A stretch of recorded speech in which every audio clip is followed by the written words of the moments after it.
Pagbasa mula sa aklat ni Propeta Ezekiel.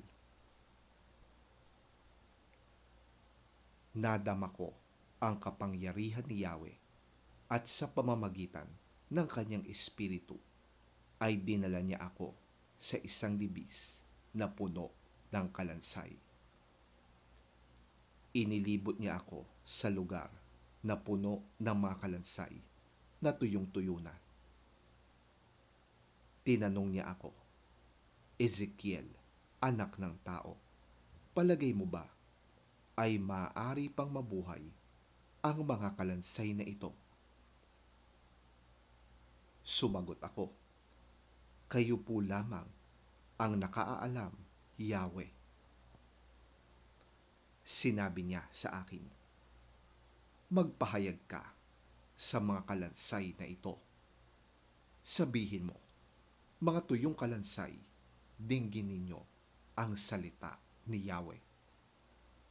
Ito ang ipinapasabi niya. Bibigyan ko kayo ng hininga at kayo'y mabubuhay. Lalagyan ko kayo ng litid at laman at babalutin ng balat. Bibigyan ko kayo ng hininga at kayo'y mabubuhay. Sa gayon, makikilala ninyong ako si Yahweh.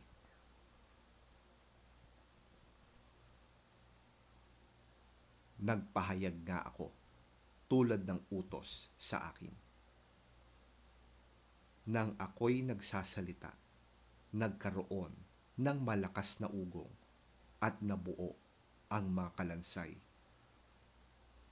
Nakita kong sila'y nagkaroon ng litid at laman. Nabalot sila ng balat, ngunit hindi pa humihinga. Sinabi sa akin ni Yahweh, Ezekiel, anak ng tao, tawagan mo ang hangin sa lahat ng dako.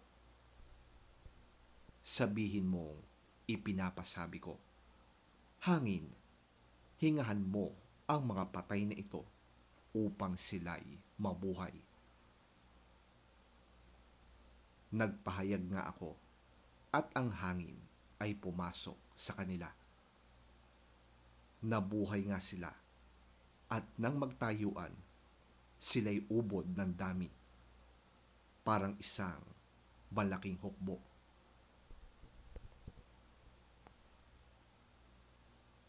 Sinabi sa akin ni Yahweh, Ezekiel, anak ng tao, ang bansang Israel ay tulad ng mga kalansay na ito.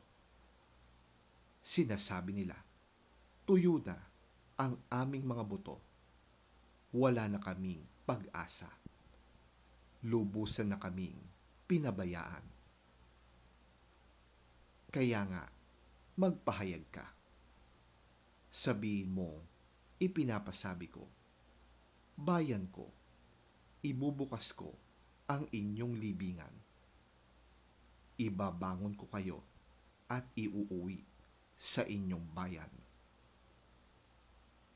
Kung maibukas ko na ang inyong libingan at maibangon ko kayo, makikilala ninyong ako si Yahweh.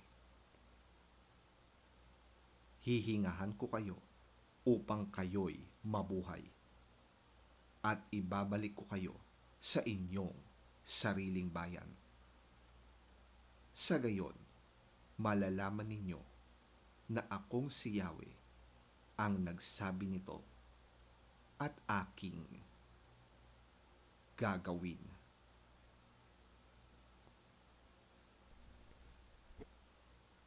Ang salita ng Diyos.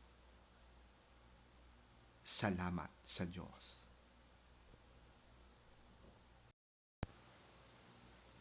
Ang mabuting balita ng Panginoon ayon kay San Mateo.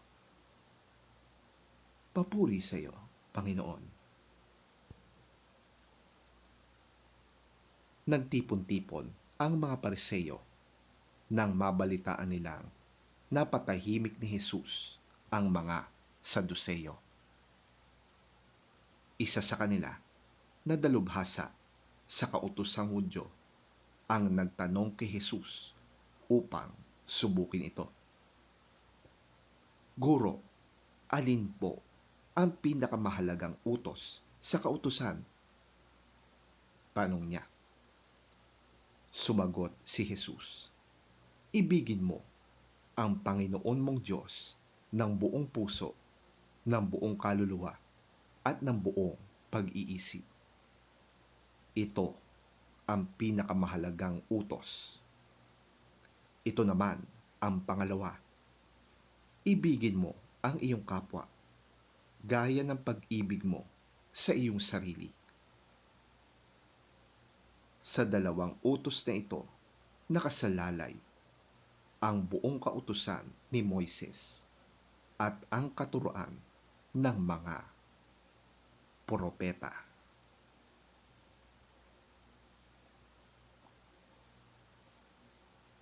Ang mabuting balita ng ating Panginoon. Pinupuri ka namin, Panginoong Hesukristo.